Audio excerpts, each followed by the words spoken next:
Welcome. Today, we're going to talk about functioning on little sleep or less than needed sleep for that matter. We have a resident expert in the matter. So I'm Keith. Hi, and I'm Dr. Sleep Not Having Us, and my real name's Rodney, and this is the Daily Chronicle where Keith and I talk about the path and the journey and the mindset and all the things that we're doing. And we decided to do this and record them for our daughters. And then we decided to put it on the internet to share and build a community around and really source better ideas.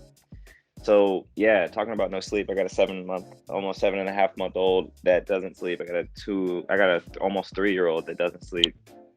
And so I spend a lot of time on no Not sleep. sleeping. Yeah. Yeah, it's gotten better over the last couple of weeks, but and we got a question, or I got a question this morning, like, how do you do it? And I think the first answer to that is not well. I don't think Yeah. uh, but I've learned how to manage it, and so I have some thoughts on what my management strategies are. But how do Yeah. you do on no sleep before I go into that, Well, it's or low interesting. sleep? It depends. Um, there are some things that I learned after our second daughter was born, and I was sleeping a lot less for what 6, 7 months, maybe longer.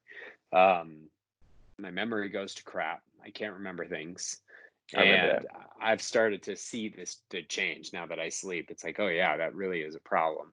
So managing the failures of my brain and my biological function with open and honest attention is one thing that I do, and but I'm a lot worse at it when it comes um, sporadically versus when it is a consistent thing over time. Like when you're not sleeping for 6 months, you adjust, you adapt, you figure out those things, and Your hopefully you body fools you survive. and thinking it's okay. Yeah. Your body fools you into thinking it's okay, but boy, when it happens, I get cranky, I get irritated, and I do not manage it. Like it takes a considerable amount of cognitive effort to just say, get in the day and figure it out and get some sleep later.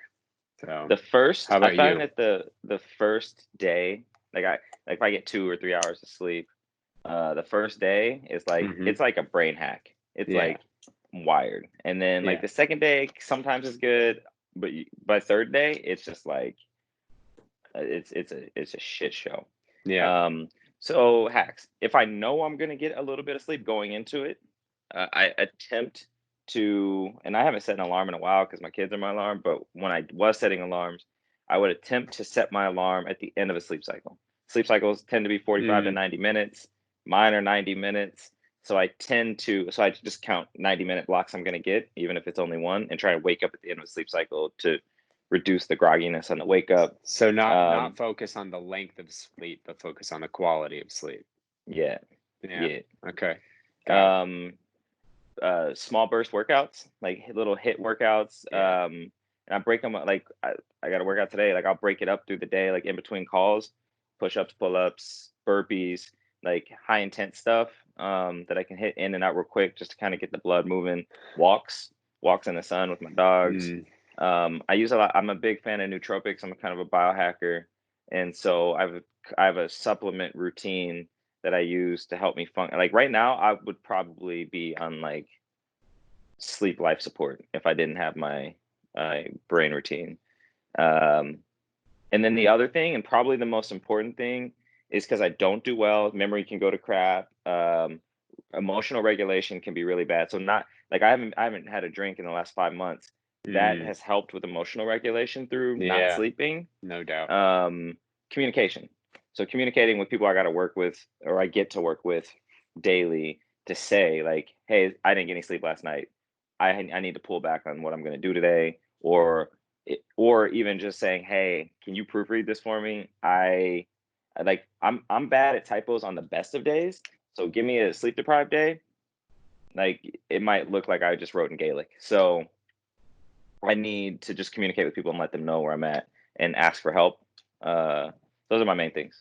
Yeah, I think to summarize it all, like we all respond differently to a lack of sleep or less than ideal sleep. Knowing what your ideal sleep is What's your is number for helpful. ideal?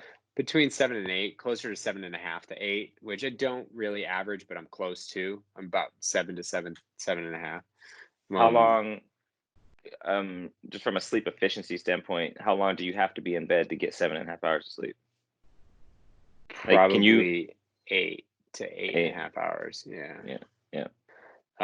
It depends on the night, but that varies wildly.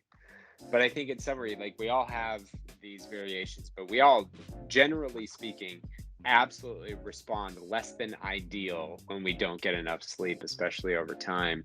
And there are just many different ways to manage it for each one of us. I'm curious to get some ideas from you. Like, how do How you do you manage manage bad it? sleep? Let us know. So, all right, we're out.